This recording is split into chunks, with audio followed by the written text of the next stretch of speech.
क्यों? आपको क्या लगता है क्या हो रहा है यहाँ पे?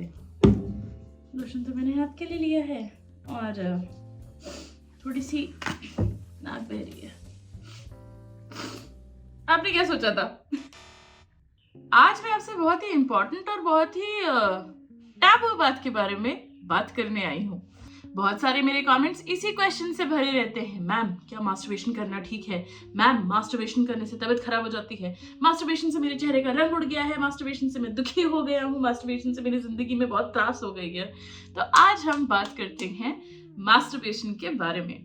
मेरा नाम है डॉक्टर तनिया। आप मुझे डॉक्टर क्यूटरस के नाम से भी जानते हैं और मैं बनाती हूँ इंटरनेट पे बहुत ही इंटरेस्टिंग वीडियोस हमारे शरीर। अपने आप को इंटरेस्टिंग कहना ठीक है? चलो खैर, कोई बात नहीं, मैं तो कह रही हूँ। हमारे बॉडी के बारे में, पीरियड्स के बारे में और सेक्स और सेक्सुअल हेल्थ के बारे में मेरी सारी इंफॉर्मेशन आती है मॉडर्न साइंस के द्वारा, जो कि बहुत ही ज्यादा जरूरी है, बहुत ही ज्यादा इंपॉर्टेंट है। और सबसे इंपॉर्टेंट बात, मॉडर्न साइंस को हम प्रूव कर सकते हैं। तो मैं कोई अंड बंड बकवास नहीं करती हूँ, मैं जो बोलती हूँ साइंस की तरफ से बोलती हूँ। चलिए हम बात करते हैं मास्टरबेशन के बारे में। लेकिन उससे पहले प्लीज मेरे चैनल को लाइक करना, नहीं, मेरे वीडियो को इस वीडियो को लाइक करना। भाई मैं बहुत बेकार यूट्यूबर हूँ, आई हैव टू से। इस वीडियो को लाइक करिएगा, मेरे चैनल को सब्सक्राइब करिएगा और यहाँ पे नीचे एक छोटा सा बेल आइकन होगा, उसको जरूर क्लिक करिएगा। इससे ये होता है कि आप जब भी मेरा कोई नया वीडियो आता है ना, तो आपके पास फोन पे एक मैसेज आ जाता है, टिंग, डॉक्टर क्यूटरस फिर से प्रकट हुई है यूट्यूब पे, तो आप मेरे नए वीडियोस देख सकते हैं। Make sure to follow and subscribe and give me your love. Comment करना भी मत भूलिएगा। चलिए अब टाइम वेस्ट करना बंद करती हूँ। तो मास्टरबेशन होता क्या है? बेसिकली जब अपने हाथ या किसी इक्विपमेंट जैसे कि सेक्स टॉय से आप अपने जेनिटल्स को, यानी अपने प्राइवेट पार्ट्स को, यानी अपने नुन्नू या वजेजे को या अपने क्लिटरिस को आप स्टिम्युलेट करते हैं, रब करते हैं, कुछ भी उसके साथ खिलवाड़ करते हैं और इस इंटेंशन से करते हैं ताकि इससे आपको सेक्सुअल प्लेजर मिले, आपको ऑर्गेज्म आए, तो इस चीज को हम बोलते हैं मास्टरबेशन। अब सबसे बड़ी प्रॉब्लम इस बात के साथ ये है कि हमें ये पढ़ा दिया गया है कि ये एक वेस्टर्न बीमारी है और इंडिया में तो ये सब होता ही नहीं था और ये सब तो पता नहीं हमने अंड बंड बाहर से सीख लिया। ऐसा कुछ नहीं है। इनफैक्ट मास्टरबेशन हर एंशिएंट कल्चर में मेंशन करी गई है, चाहे वो हमारा कल्चर हो, चाहे वो दुनिया भर का कोई कल्चर हो। एक बहुत ही इंटरेस्टिंग सी स्टोरी बताती हूँ आपको। एंशिएंट इजिप्शियन मिथोलॉजी में ये माना जाता था कि पहले कुछ भी नहीं था, बस एक बहुत ही पावरफुल गॉड थे, उनका नाम था आतुम। आतुम अकेले रहते थे, भाई दुनिया में तो और कुछ था ही नहीं, आतुम ही थे। अकेले किसी का मन लगता नहीं है, तो आतुम जो है एक दिन बोर हो रहे थे, क्या किया जाए, क्या किया जाए, क्या किया जाए, चलो कॉस्मोस की रचना ही कर देते हैं, पूरी दुनिया बना डालते हैं। तो आतुम ने मास्टरबेट किया और जब उन्होंने इजैकुलेट किया ना, तो उनके इजैकुलेशन से 2 ट्विंस निकले, शू और तेफनुत। और शू और तेफनुत और आतुम के सीमन से बनी पूरी की पूरी दुनिया।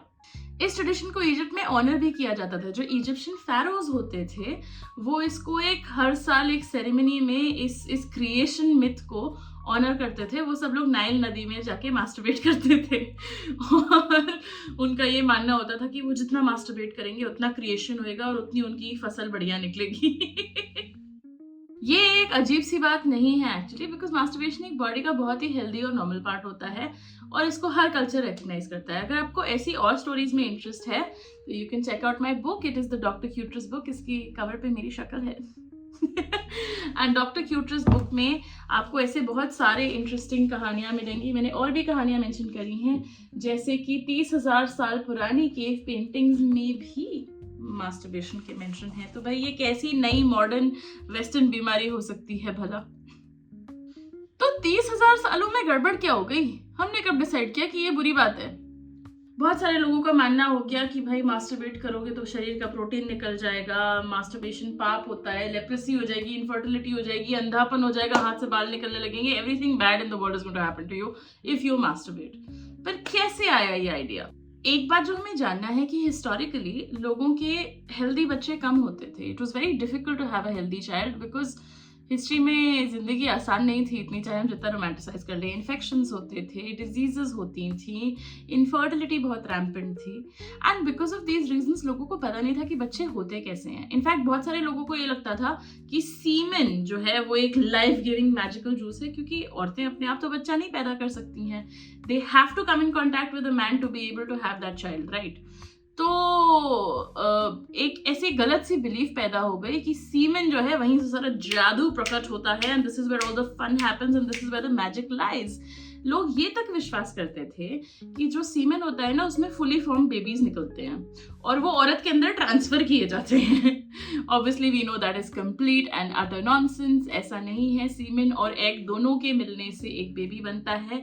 बट द प्रॉब्लम इज कि एग इतना माइक्रोस्कोपिक चीज होता है ना कि एग की डिस्कवरी बहुत लेट हुई। Because of the lack of science, because of the lack of knowledge, हमने ऐसी मन घड़ंत बातें बना दी अपने दिमाग में which said that semen magical होता है।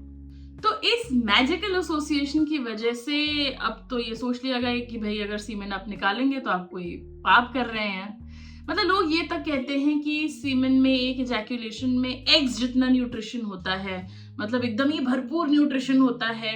सीमेन की एनालिसिस हो चुकी है और ये देख चुके हैं कि उसमें इतना न्यूट्रिशन नहीं होता है। In fact if you want to know once again, मेरी किताब में सीमेन की न्यूट्रिशनल एनालिसिस का ब्रेकडाउन भी है जिसको आप पढ़ सकते हैं। But because of this kind of idea the impression was fixed in people's minds कि अगर आपने मास्टरबेशन किया, अगर आपने अपना सीमेन वेस्ट कर दिया मास्टरबेट करके, तो आपने कोई बड़ा घंघोर पाप कर दिया है भाई। अब तो मतलब बस हॉई हो गया है, अब तो रायता फैल चुका है। पन very much intended. But actual truth क्या है कि मास्टरबेशन से आप इनफर्टाइल नहीं होते हैं। मास्टरबेशन एक बहुत ही normal, healthy, routine, completely average body practice है। हमने बहुत सारी साइंस के थ्रू ये जाना है कि मास्टरबेशन में इतना प्रोटीन नहीं होता है। मैं ट्रेडिशनल साइंस की बात नहीं कर रही हूँ, मैं मॉडर्न साइंस की बात कर रही हूँ जो हम लैब्स में प्रूव कर सकते हैं। Once again please remember this, science का मतलब होता है कि वो चीजें जिनको हम रिपीट कर करके प्रूव कर सकते हैं, जिसके पास हमारे पास सॉलिड एविडेंस हो। एंड एविडेंस हमें ये बताता है कि सीमेन में कोई जादुई पावर नहीं होती है। सीमेन में होते हैं स्पर्म, और स्पर्म अगर एग से मिले तो इससे बनता है बेबी, दैट्स इट। इसमें बहुत सारी अलग अलग कंपोनेंट्स भी होते हैं जो इस स्पर्म को हेल्प करते हैं अपनी जर्नी में, but that is it, there is no magic inside semen. अगर आपको पर्सनली मास्टरबेट नहीं करना है, देन दैट इज योर व्यक्तिगत निर्णय, that is your personal choice, it is none of my business. मैं आपको बताने आई हूँ सिर्फ और सिर्फ साइंस के बारे में। तो अब आता है सवाल कि कितना मास्टरबेशन नॉर्मल है। बहुत सारे लोग घबराते हैं कि हफ्ते में 1 बार करना चाहिए, कि हफ्ते में 10 बार करना चाहिए, कि दिन में 4 बार करना चाहिए। मैं ना इसको ऐसे समझती हूँ कि आपको कितनी जलेबी खानी चाहिए। भाई जलेबी खाएंगे, आपने 4 पीस जलेबी खा ली, उसके बाद आपका मन भर जाएगा, 5वां पीस आप नहीं खा पाएंगे। आप दिन में रोज रोज जलेबी नहीं खा सकते हैं। पर हाँ, अगर आप दिन में रोज रोज 24 घंटे जलेबी खा रहे हैं तो आपको बीमारियां होंगी। तो ऐसा नहीं है कि मास्टरबेशन बार बार करने से आपको कोई बीमारियां होंगी, there is no science to back that up. But अगर आपको ऐसा लग रहा है कि आपका मास्टरबेशन बहुत ज्यादा हो रहा है, आप एडिक्शन टाइप का फील कर रहे हैं, अगर जलेबी खाने की वजह से आप स्कूल नहीं जा पा रहे हैं, अगर जलेबी खाने की वजह से आप काम पे नहीं जा पा रहे हैं, अगर जलेबी खाने की वजह से आप और कोई खाना नहीं खा पा रहे हैं, तो ये तो प्रॉब्लम की बात हुई ना। तो इसको अपने आप से आपको डिसाइड करना है, अपने आप से आपको समझना है, and you have to figure out what is a healthy amount for you. कुछ लोग दिन में 1 बार करते हैं, कभी कभी जब बहुत ज्यादा डिजायर होने लगती है तो दिन में 2-3 बार भी होने लगता है। अगर ये रोज रोज की आपकी रूटीन प्रैक्टिस बन गई है, आप और कुछ भी नहीं कर रहे हैं, just because you are masturbating and you are wanting to enjoy that, then of course it's a problem. But ऐसा कोई फिक्स नंबर नहीं है कि ये नंबर हेल्दी है और ये जरूर करना है। विद दैट सेड, स्टडीज में हमने ऐसे देखा है कि जो लोग रेगुलरली इजैक्यूलेट करते हैं, यानी अपना सीमेन निकालते हैं, चाहे वो मास्टरबेशन से हो चाहे वो सेक्स से हो, तो उनको प्रोस्टेट कैंसर, प्रोस्टेट एक ग्लैंड होती है आदमियों में, प्रोस्टेट का कैंसर का रिस्क कम हो जाता है ऑलमोस्ट बाय 30%। तो जो लोग महीने में 21 बार से ज्यादा या 21 बार इजैक्यूलेट करते हैं, वेदर आप वो सेक्सुअल रिलेशन से कर रहे हैं या आप मास्टरबेशन से कर रहे हैं, then you may have a 30% lower risk of getting prostate cancer. This is a very very significant number. ये बकवास नहीं है, ये हवा में ऐसी उड़ते उड़ते नहीं आया है, और ये स्टडी हार्वर्ड मेडिकल स्कूल की है, तो ये टुटपुंजिया यूनिवर्सिटी की तो नहीं है. So you can really rely on this number, but again it is a personal decision whether or not you want to do this, which is the highlight of my video. Please इस बात को ध्यान रखिएगा. मैं ये नहीं कह रही कि मास्टरबेट करो, मैं ये कह रही हूं कि मास्टरबेशन अनहेल्दी नहीं है. शर्म मत रखो इस टॉपिक को लेकर के. अब बहुत सारे लोगों का ऐसा कहना है कि मास्टरबेशन से इरेक्टाइल डिसफंक्शन हो जाता है, पीनस का श्रिंकेज हो जाता है. There is no science to back it up. Masturbation से आपका पीनस श्रिंक नहीं करेगा, मास्टरबेशन से आपको इरेक्शन होने में दिक्कत नहीं होगी. बट हाँ, एक प्रॉब्लम हो सकती है मास्टरबेशन या किसी भी इजैकुलेशन के बाद, चाहे वो सेक्स से हो चाहे वो मास्टरबेशन से हो. इसको बोलते हैं पोस्ट ऑर्गेज्मिक इलनेस सिंड्रोम, POIS. ये इजैकुलेशन से रिलेटेड होता है. इसमें क्या होता है कि POIS के बाद लोगों को सर में दर्द होने लगता है, पेट गड़बड़ होने लगता है, खुजली होने लगती है, they feel irritated, lethargic, they don't feel healthy. And इस POIS को बहुत कम हमने रिपोर्ट किया है दुनिया में. There is less than 100 reported cases in the world. तो ये एक रेयर कंडीशन है. ये क्यों होता है हमें एग्जैक्टली नहीं पता है, but our understanding is that जो स्पर्म्स होते हैं ना हमारी बॉडी में, उनके अगेंस्ट हमारी बॉडी कोई ऐसी एंटीबॉडीज प्रोड्यूस करने लगती है. तो जब हम स्पर्म से एक्सपोज होते हैं तो हमारी बॉडी ही एक एलर्जिक से रिएक्शन में आ जाती है. इसको POIS बोलते हैं. Again we don't know too much about this, but if this is something you are experiencing, it is worth talking to your doctor. अपने डॉक्टर को जरूर बताइए अगर आपको ऐसी कोई इशू हो रहा है. POIS इतना कॉमन नहीं है, हाँ, प्लीज रिमेंबर दैट. अब हम बात करते हैं बहुत ही इंपॉर्टेंट कि मास्टरबेशन के नुकसान तो भाई क्या ही है, मैं क्या बोलूं, बट मास्टरबेशन के बेनिफिट्स क्या होते हैं. काफी लोग इस बात से परेशान हो जाते हैं कि मास्टरबेट करने के बाद बड़ी थकान सी हो जाती है, नींद आने लगती है. वो एक्चुअली मास्टरबेशन का बेनिफिट होता है, क्योंकि मास्टरबेशन के बाद आपकी बॉडी में एक हार्मोन रिलीज होता है जिसको हम बोलते हैं प्रोलैक्टिन.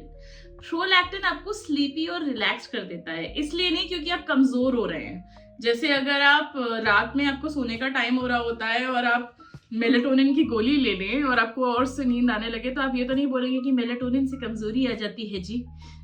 आप ये बोलेंगे कि मेलेटोनिन से स्लीप इंड्यूस होती है.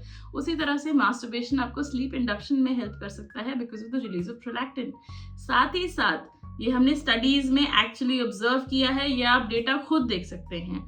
मास्टरबेशन के बाद ब्लड प्रेशर गिर जाता है. So it improves your cardiovascular, यानी आपकी दिल और आपकी बॉडी के वेसल्स की हेल्थ को इम्प्रूव करता है. या आपको स्ट्रेस रिडक्शन में हेल्प करता है. मास्टरबेशन के बाद बॉडी में रिलीज होते हैं बहुत सारे हेल्दी केमिकल्स जो आपको फील कराते हैं हैप्पी और ग्लोई और फन, और आपकी स्किन को भी देते हैं एक बहुत ही अच्छा सा ग्लो. ये तो आप सुन ही चुके हैं कि रेगुलर इजैकुलेशन से प्रोस्टेट कैंसर का रिस्क कम हो जाता है. तो if that is something that is helping you, go ahead and do it. उसके अलावा जैसे हमारे पूरी बॉडी में मसल्स होती हैं जिसके लिए हम एक्सरसाइज करते हैं, उसी तरह से मास्टरबेशन भी एक फॉर्म ऑफ एक्सरसाइज होता है. मास्टरबेशन नहीं, इजैकुलेशन या कोई भी सेक्सुअल एक्टिविटी आपके पेल्विक फ्लोर के लिए, यानी कि वो फ्लोर जिसमें आपके बॉडी के सारे पेल्विस के ऑर्गन्स रहते हैं, जैसे आपका ब्लैडर, आपका प्रोस्टेट, आपका रेक्टम.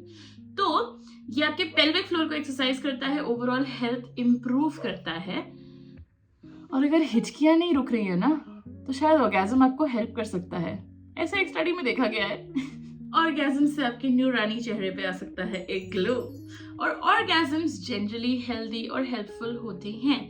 आपको एक इजी चीज जो मास्टरबेशन के बारे में है, विच इज व्हाई मोस्ट जो अच्छी ढंग की प्रोफेशनल बॉडीज हैं, जो सूडो साइंस की बात नहीं करती हैं, जो एक्चुअल साइंस की बात करती हैं, जो एक्चुअली पढ़े लिखे लोग हैं, वो यही आपको बताएंगे कि मास्टरबेशन के साथ सबसे सेफ बात यह है कि एक ऐसी सेक्सुअल एक्टिविटी है जिसमें कोई रिस्क नहीं होता है प्रेगनेंसी या सेक्सुअली ट्रांसमिटेड इन्फेक्शन का.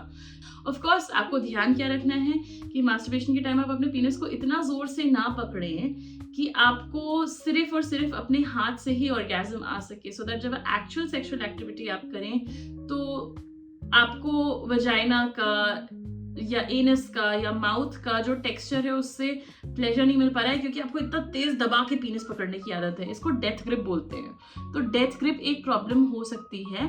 That is why it is important to make sure कि आपके मास्टरबेशन प्रैक्टिसेस हेल्दी हों.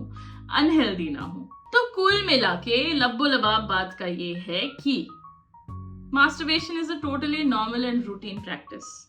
अगर आप एक्चुअल साइंस को फॉलो करें then it will tell you, अब चाहे जो भी हाई क्वालिटी स्टडीज हो, हाई क्वालिटी प्रोफेशनल बॉडीज हो, जिनके कुछ मैं यहाँ लिंक्स लगा देती हूँ, तो आपको ये पता चलेगा कि मास्टरबेशन से आपका टेस्टोस्टेरोन कम नहीं होता है। मास्टरबेशन एक रूटीन और नॉर्मल प्रैक्टिस है। इसका मतलब ये नहीं है कि दिन रात आप हिलाते रहें, पर इसका मतलब ये है कि आप इस चीज़ से हेजिटेट ना करें, शर्म ना करें, एक नॉर्मल बॉडी प्रोसेस को आप पैथोलॉजाइज या उसको एक डिजीज से लिंक ना करें। ये एक बहुत ही नॉर्मल चीज़ है। जिस तरह से रोज़ बाल काटना एक नॉर्मल चीज़ होती है, वैसे कभी कभी मास्टरबेट करना भी एक नॉर्मल चीज़ होती है। And I think it's very interesting to know that humans are not the only animals that masturbate. अगर ये इतना बड़ा पाप होता है, इतनी बुरी चीज़ होती, तो बाकी एनिमल्स क्यों कर रहे होते? bonobos, marmosets, dolphins, horses, elephants, chimps, ये हर कोई मास्टरबेट करता है। ओरंगुटैन्स भी काफ़ी हॉनी माने जाते हैं बाय द वे। सो ऐसा क्यों है कि सिर्फ हमें पाप लगेगा और इन्हें नहीं लगेगा? आई थिंक बहुत सारे लोगों के दिमाग में ये भी गलत धारणा है दैट मास्टरबेशन से आपकी बॉडी के कोई इंपॉर्टेंट फ्लूइड्स, वाइटल फ्लूइड्स निकल जाएंगे। बट आपको क्या ये पता है कि अगर आप मास्टरबेट नहीं करेंगे तो वो फ्लूइड वैसे भी नाइटफॉल में निकल जाएगा। आपकी बॉडी या तो अपने स्पर्म को रीअब्जॉर्ब कर लेगी या नाइटफॉल से उस सीमेन को निकाल देगी। आदमी कॉन्स्टेंटली सीमेन को प्रोड्यूस करते रहते हैं, कॉन्स्टेंटली स्पर्म को प्रोड्यूस करते रहते हैं, इसलिए वो कहीं ना कहीं से या तो बाहर आएगा या रीअब्जॉर्ब हो जाएगा। इससे अच्छा मास्टरबेट करके एंजॉय कर लो। बट अगेन, ये एक पर्सनल डिसीजन है। This is completely your choice what you want to do with your body. My job here is to tell you the science, and the science says that a normal amount of masturbation is a totally healthy and routine and normal practice. It is not a risky practice. It will not cause you physical harm. ये हुई बात। अब अगर आपको और इसके बारे में जानना है तो once again, here's my book. Everything is in here. मेरी बुक का हिंदी एडिशन अभी तक नहीं आ पाया है बिकॉज पब्लिशर्स के साथ कुछ झाम चल रहा है, पर जल्दी से वो झाम रिजॉल्व हो जाएगा, भगवान करे, and then you will have my Hindi book very very soon. इसके अलावा make sure to smash that like button, make sure to hit the subscribe button, bell icon को भी बजाइएगा ताकि मैं जब भी आपकी स्क्रीन पर प्रकट हूँ तो आपके फोन में बज जाए एक बेल। एंड मोस्ट इम्पॉर्टेंटली ये बताइए जरा कि जो मैंने गॉड आत्म बताए थे वो किस कल्चर को बिलोंग करते हैं? सही से वीडियो देखा होगा तो पता होगा। ओ और कमेंट्स में आके लड़ाई मत करिएगा, ठीक है? अगर आपको नहीं विश्वास करना है साइंस पे, अगर आपको माननी है कोई और बात तो आप मानो ना। मैं कौन सा कह रही हूँ कि मेरी ही बात मानो, मैं तो बता रही हूँ साइंस क्या कहती है। मैं हूँ साइंस की जर्नलिस्ट। बाय।